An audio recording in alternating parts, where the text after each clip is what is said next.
Corée du Nord. Un monde caché, hors de portée. Pas d'iPhone, pas de Google, pas de Starbucks. Juste des lois strictes, des traditions profondes et une nation coupée du reste du monde. Des rues tranquilles de Pyongyang à ses monuments légendaires. La Corée du Nord demeure une terre de secrets et de fascination. Géographie et climat. La Corée du Nord s'étend sur environ 120 000 km², soit une superficie comparable à celle du Mississippi. Pourtant, son importance va bien au-delà de sa géographie. Nichée entre la Chine et la Russie au nord et partageant une frontière tendue et militarisée avec la Corée du Sud au sud. La Corée du Nord occupe l'une des régions géopolitiquement les plus sensibles au monde. Cette position a longtemps fait du pays à la fois un tampon stratégique et un point d'embrasement potentiel, façonnant son état d'esprit défensif et ses relations internationales complexes. Le climat, tout aussi difficile, oscille entre des extrêmes brutaux.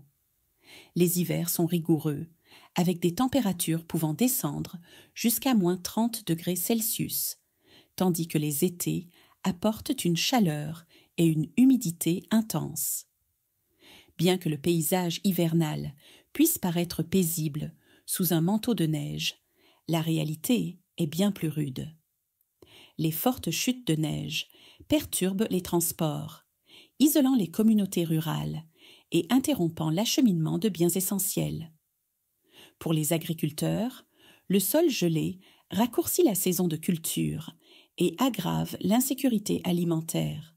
Ces difficultés environnementales sont amplifiées par l'isolement économique de la Corée du Nord et sa dépendance à l'autosuffisance. Alors que Pyongyang jouit d'une relative stabilité, les zones rurales souffrent de manière disproportionnée, élargissant le fossé entre la ville et la campagne. Pour comprendre véritablement la Corée du Nord, il faut voir comment sa géographie et son climat impitoyable façonnent non seulement la survie quotidienne, mais aussi la structure même de sa société. Que pensez-vous de la vie dans des conditions de moins 30 degrés Celsius en hiver et d'été étouffant et humide en Corée du Nord? Partagez votre avis. Société et population, une nation unie sous le contrôle de l'État. La Corée du Nord compte environ 26 millions d'habitants, dont la grande majorité est concentrée dans la capitale méticuleusement planifiée de Pyongyang, une ville qui n'est pas seulement le cœur politique et administratif du pays, mais aussi une vitrine soigneusement conçue du pouvoir et de l'ordre du régime. Pyongyang est plus qu'une capitale. Elle est le symbole vivant de l'autorité gouvernementale, conçue pour projeter la discipline, la modernité et la fierté nationale. Cependant, vivre dans cette capitale est un privilège exclusif. Les citoyens ordinaires ne peuvent pas choisir librement de s'y installer. L'État sélectionne minutieusement ceux qu'il juge suffisamment loyaux et dignes de confiance pour y résider. Ce contrôle strict de la résidence reflète le système plus large de surveillance et de hiérarchie fondé sur la loyauté qui imprègne la société nord-coréenne. La population est ethniquement homogène, entièrement composée de Coréens ethniques. Pourtant, la langue coréenne parlée au nord a progressivement évolué en isolement par rapport à son homologue du sud, développant un vocabulaire et des expressions uniques qui renforcent l'identité nationale distincte. Ici, la langue n'est pas seulement un outil de communication, c'est un pilier de l'éducation idéologique, éloignant encore davantage les Nord-Coréens du monde extérieur et renforçant leur récit culturel propre. Chaque citoyen grandit immergé dans un récit unique et inflexible. Il n'existe qu'une seule Corée légitime, dont la capitale est Pyongyang. Cette croyance est profondément ancrée par l'éducation contrôlée par l'État, la propagande et la vie quotidienne, façonnant une population qui perçoit l'unité nationale comme une vérité absolue. Le rêve de la réunification, sous la direction de Pyongyang, demeure une composante inébranlable de l'idéologie nord-coréenne. Temps et calendrier, une chronologie de l'isolement. La Corée du Nord prend volontairement ses distances avec les normes mondiales, y compris dans la manière de mesurer le temps. Contrairement à la plupart des pays qui suivent le calendrier grégorien largement utilisé, la Corée du Nord fonctionne selon le calendrier Juche, un système qui commence non pas à la naissance du Christ, mais à celle du fondateur de la nation, Kim Il-sung. Ce système calendaire n'est pas une simple formalité, c'est un puissant symbole de l'autonomie idéologique du régime et de son rejet de l'influence occidentale. Par exemple, alors que le reste du monde considère l'année comme étant 2025, en Corée du Nord, elle est comptée comme l'an Juche 114. Ce système temporel distinctif renforce un sentiment d'exceptionnalisme national et de continuité historique, ancrant la mémoire collective du peuple dans l'héritage révolutionnaire de sa direction. En encadrant l'histoire selon sa propre perspective, la Corée du Nord entretient une vision du monde qui la place au centre d'un parcours historique unique et durable. La Corée du Nord compte le temps à sa manière. Cela vous rend-il plus curieux de leur culture? Dites-nous ce que vous en pensez. Pyongyang, une ville d'ordre imposé et de contrôle silencieux, Pyongyang présente une image de propreté immaculée et de design ordonné, avec de larges boulevards et d'imposants gratte-ciel. Pourtant, derrière cette façade se cache une réalité façonnée par le contrôle et la rareté. Bien que la ligne d'horizon présente de nombreuses structures imposantes, un nombre surprenant de ces bâtiments n'a pas d'ascenseur, révélant le contraste frappant entre l'ambition architecturale et la praticité du quotidien. Les véhicules privés sont extrêmement rares dans la capitale. Les rues sont principalement réservées aux rares personnes occupant des postes privilégiés au sein du gouvernement ou de l'armée. L'absence de motos sur les routes est une autre caractéristique particulière, soulignant encore davantage le contrôle rigide de l'État sur la mobilité individuelle. Les transports publics, en revanche, sont un point de fierté notable. Pyongyang possède l'un des métros les plus profonds au monde, s'enfonçant à environ 110 mètres sous terre.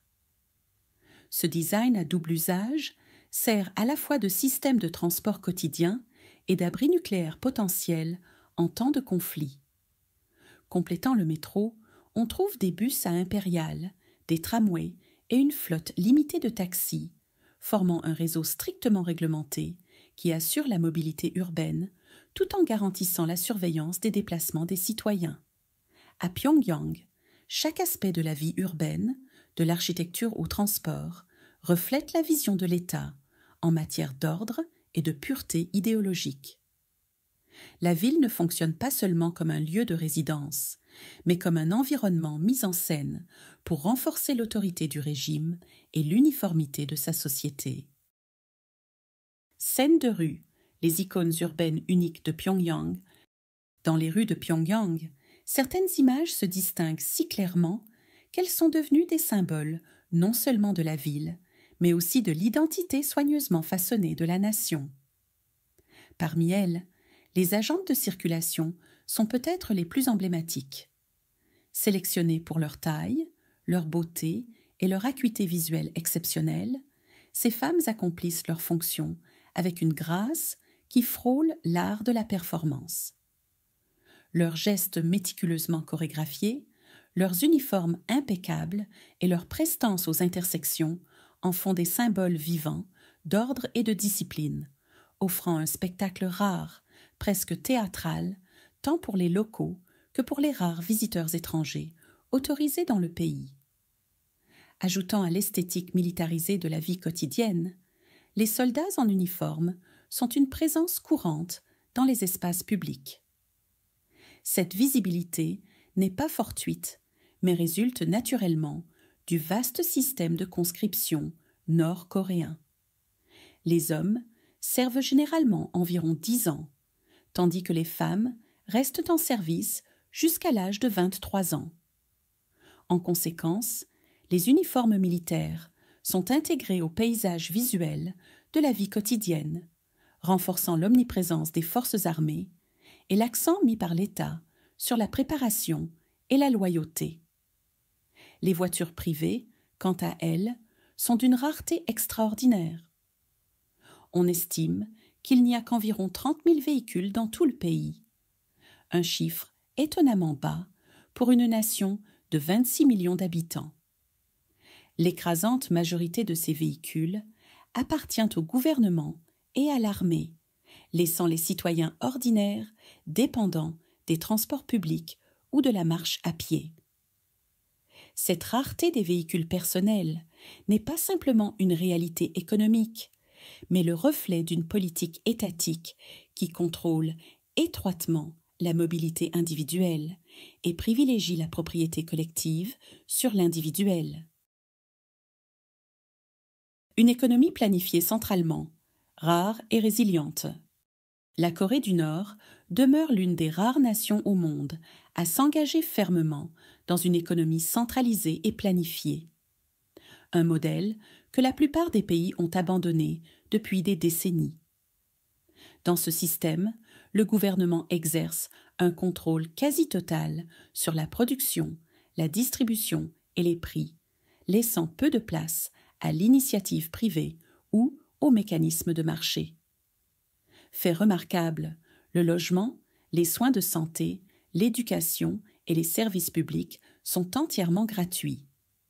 Cette structure de protection sociale, du berceau à la tombe, vise à garantir que les besoins fondamentaux de chaque citoyen soient satisfaits, du moins en principe, et sert de pilier à la revendication idéologique du régime en matière d'autosuffisance et d'égalité sociale. Encore plus inhabituel, la population nord-coréenne ne paie pas d'impôt sur le revenu, une rareté dans le monde actuel.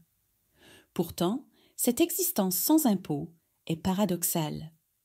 Bien qu'elle semble réduire les charges financières des citoyens, elle reflète en réalité la domination absolue de l'État sur la répartition des ressources, celui-ci possédant et contrôlant presque tous les moyens de production. Les estimations suggèrent que le coût de la vie moyen en Corée du Nord tourne autour de 1 597 $ par mois, soit environ 32% de moins qu'aux États-Unis. Toutefois, ces chiffres doivent être considérés avec prudence. En raison de l'opacité du pays et de l'absence de rapports économiques transparents, les données fiables sur les prix sont rares. Des marchés existent sous des formes limitées, notamment les jangmadang, marchés informels, mais les prix y varient énormément et l'accès aux biens dépend fortement du statut social et de la proximité des centres urbains. Dans ce système, étroitement contrôlé, la rareté et le privilège vont de pair, créant un paysage économique à la fois rigide et imprévisible. Symboles architecturaux de la fierté nationale. L'architecture monumentale de la Corée du Nord est une extension directe de son récit politique, vaste, ambitieuse et conçue pour impressionner à la fois les audiences nationales et étrangères. Ces structures grandioses ne sont pas de simples bâtiments, elles sont des déclarations idéologiques gravées dans le béton et l'acier.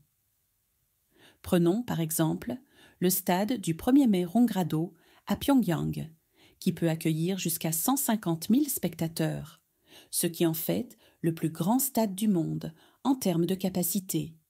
Bien au-delà des événements sportifs, cette arène colossale sert de scène pour les jeux de masse et les défilés militaires, où des milliers de participants exécutent des démonstrations synchronisées de loyauté et d'unité, renforçant l'esprit collectif de la nation. Un autre symbole imposant est l'hôtel Ryugyong, un gratte-ciel en forme de pyramide de 105 étages qui a autrefois revendiqué le titre de plus grand hôtel du monde.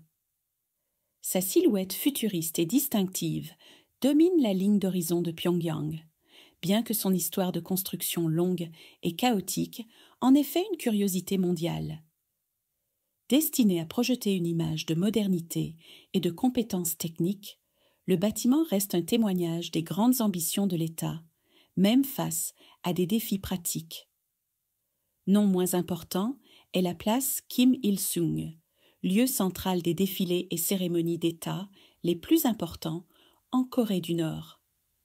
Située au cœur de Pyongyang, cette vaste esplanade est l'endroit où les citoyens se rassemblent, en formation parfaitement ordonnée, créant des spectacles saisissants d'unité et de discipline. C'est depuis cet endroit que les dirigeants s'adressent à la nation, renforçant le lien symbolique entre le pouvoir et le peuple. Ces merveilles architecturales sont bien plus que des structures physiques. Elles fonctionnent comme des outils de propagande visuelle, incarnant le désir de la Corée du Nord de projeter puissance, résilience et une identité nationale inébranlable au monde.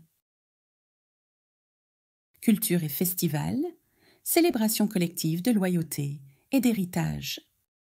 La vie culturelle en Corée du Nord tourne autour d'événements nationaux soigneusement orchestrés qui servent à la fois d'occasions festives et de grandes démonstrations de loyauté envers la famille dirigeante et l'État. Parmi eux, le plus important est le Jour du Soleil, célébré chaque année le 15 avril pour honorer l'anniversaire du fondateur de la nation, Kim Il-sung. Bien loin d'un simple jour férié, il s'agit d'un véritable spectacle national à grande échelle. Les festivités comprennent des feux d'artifice éblouissants, des défilés militaires élaborés et des rassemblements de masse qui transforment les villes en scènes de révérence inébranlables. Les citoyens sont mobilisés en masse pour y participer, créant un puissant sentiment d'unité et de but commun.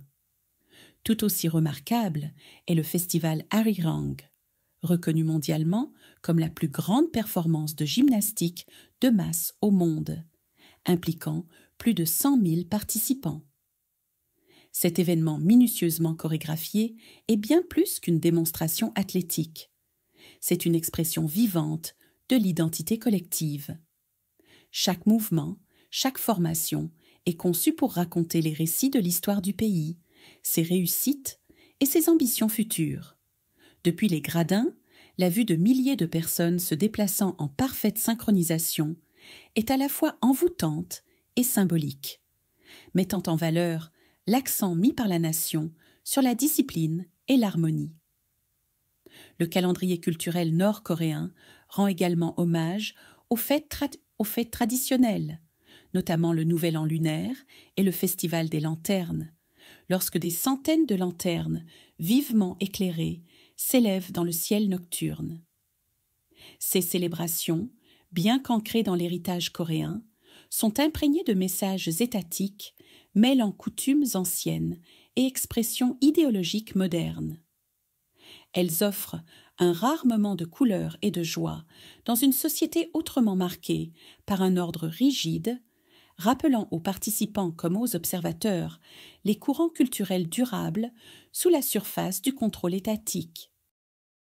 Patrimoine culinaire, un goût de tradition et de fierté. La cuisine nord-coréenne, bien que moins reconnue mondialement que celle du Sud, est une expression vibrante et variée de la richesse culturelle et de la diversité régionale de la nation. Au cœur de cette tradition culinaire se trouve le kimchi, un plat coréen emblématique à base de légumes fermentés. Ce qui distingue la Corée du Nord, c'est la remarquable variété de ce plat. Dans tout le pays, des centaines de styles régionaux distincts de kimchi existent, chacun avec sa propre touche locale en termes d'ingrédients et de méthodes de fermentation. Ces variations préservent non seulement les identités culinaires locales, mais reflètent également l'héritage agricole de la nation et son ingéniosité. Un autre plat emblématique est le naengmyeon de Pyongyang, ou nouilles froides. Cette délicatesse rafraîchissante se compose de nouilles de sarrasin élastique, servies dans un bouillon glacé à base d'os de bœuf, souvent garni de tranches de radis, de concombres et parfois d'œufs durs ou de viande. Plus qu'un simple repas, le naengmyeon revêt une signification culturelle, traditionnellement dégustée pendant l'été ou lors de réunions spéciales, symbolisant la longévité et la résilience, des thèmes profondément enracinés dans le récit nord-coréen. S'ajoute à la fierté culinaire nationale la bière Taedonggang, une lager brassée localement avec une technologie britannique. Taedonggang est devenu un symbole des aspirations de la Corée du Nord à égaler les standards internationaux dans la production alimentaire et de boissons. Sa saveur rafraîchissante et sa popularité croissante dans le pays mettent en lumière les efforts du régime pour promouvoir des réussites locales, même face à l'isolement international. À travers son patrimoine culinaire, la Corée du Nord raconte une histoire de résilience, de continuité culturelle et de fierté discrète dans son identité distincte, même si l'accès aux ingrédients et à la variété reste limité par les réalités économiques plus larges. Règlement pour les visiteurs étrangers. Rencontres contrôlées avec le monde extérieur. Pour les rares personnes autorisées à franchir ces frontières lourdement fortifiées, visiter la Corée du Nord est une expérience strictement encadrée, régie par un ensemble complexe de réglementations destinées à contrôler chaque aspect du voyage. Les touristes étrangers ne sont pas autorisés à utiliser la monnaie locale, le won nord-coréen, et doivent à la place recourir à des devises étrangères telles que l'euro, le dollar américain ou le yuan chinois. Cette politique facilite non seulement le contrôle économique, mais renforce également la séparation entre les habitants et les visiteurs. La photographie est un autre domaine soumis à de fortes restrictions. Les touristes ne sont pas autorisés à photographier le personnel militaire, les chantiers de construction ou les longues files d'attente pour des biens de consommation. Des images pouvant contredire l'image soigneusement entretenue de prospérité et d'ordre par l'État. Même pour photographier les statues des dirigeants du pays, les visiteurs doivent bien capturer l'ensemble de la statue, jamais de dos. Un reflet de la profonde révérence exigée envers la direction du pays. Les interactions entre citoyens ordinaires et visiteurs étrangers sont également restreintes. La plupart des habitants hésitent à engager la conversation avec les touristes, craignant qu'un simple contact ne suscite la surveillance de l'État. Cette distance sociale imposée permet au gouvernement de contrôler le récit présenté aux étrangers tout en limitant les échanges d'informations. L'accès à la Corée du Nord est lui-même fortement limité. Les visas ne sont généralement délivrés que via la Chine ou la Russie, renforçant les alignements géopolitiques du régime. Depuis 2017, les citoyens américains sont totalement interdits d'entrer, tandis que les visiteurs européens doivent rejoindre des circuits approuvés par l'État, accompagnés de guides officiels. Ces itinéraires, strictement contrôlés, garantissent que chaque visiteur étranger ne voit que ce que l'État souhaite révéler, préservant le voile opaque qui entoure le pays.